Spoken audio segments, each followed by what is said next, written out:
Hello again and welcome to my channel, and I will be taking you through one of the mistakes that I believe that beginners make when they start playing the game of chess. This mistake is mostly it's subtle, but it's a very predominant mistake that I've seen in games of beginners that are amateurs. I also made this mistake very earlier on when I started playing chess, but I've been trying to improve on it and I thought I could share it. So here's a game that I played on chesstemple.com, and it's all about one move threats. One move threats hardly work against better players. As a chess player, you want to prevent yourself from making needless one move threats. If you're going to make a one move threat, it should be for a better reason than just to make the one move threat.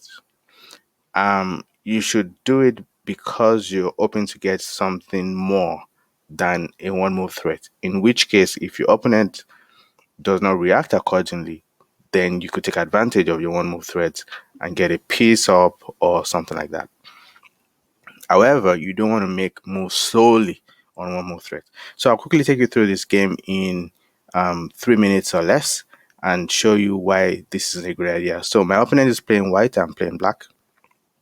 And one thing you further notice with this move is that the F pawn, which you shouldn't move at the beginning of the game, really because it exposes your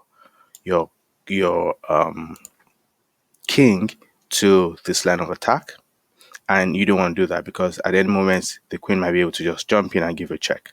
And if you know things about some 3-move checkmates, they usually come in that manner. So you want to prevent that. And another thing that it does is that it prevents your knight from coming to its best square. So you shouldn't do that.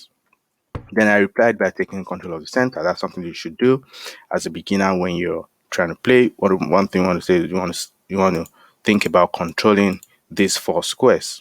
And what do I mean by that? You want to put your pawns, in these squares in the middle of the board so that your opponents, they're unable to put their pieces in these squares. And if your opponents are unable to put their pieces in these squares, that means they won't be able to swing quickly to the queen side or to the king side, or swing quickly to the queen side. And to be able to do a lot of attacks. So whoever is controlling the center of the board in a chess game usually have a upper hand. And my opponent replies by playing a wing pawn, which is another pawn move. You want to prevent yourself from making multiple pawn moves in the beginning of your chess game. You want to focus more on taking control of the center and bringing out your pieces and castling. And that's what I did. I took control of the center again. Now I have full control of these 4 squares. My opponent cannot bring his pieces here, and I'm ready to develop my bishop, develop both bishops, develop both knights and castle. My opponent wastes another move again by making another pawn move.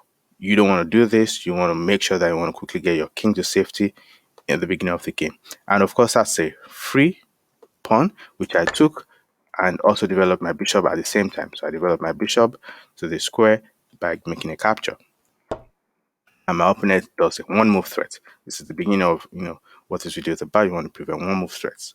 So of course I moved back, but moving back, notice that I have lined up my queen and bishop on this diagonal to attack this pawn and also make a check and win this pawn.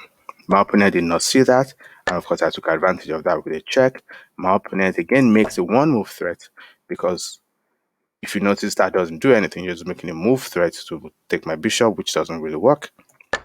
Took again with tempo, still attacking the king. The king tries to move to safety. I try to block the escape squares because I'm trying to give checkmate in 2 moves or so. My opponent decides to block that line of attack against his queen, against his king. And of course I took that, exposing the king more in the center of the board because my opponent has not put his king in safety. King takes that, the queen follows up with another attack, and then the king goes back. I took a free rook, now it tries to bring out the queen, and then of course that's another free one because my undefended pieces, they drop off. My opponent tries to make a double attack on my pawn in the middle of the board, but again it's a free piece. You don't want to do one move attacks. The king comes along, and then there's a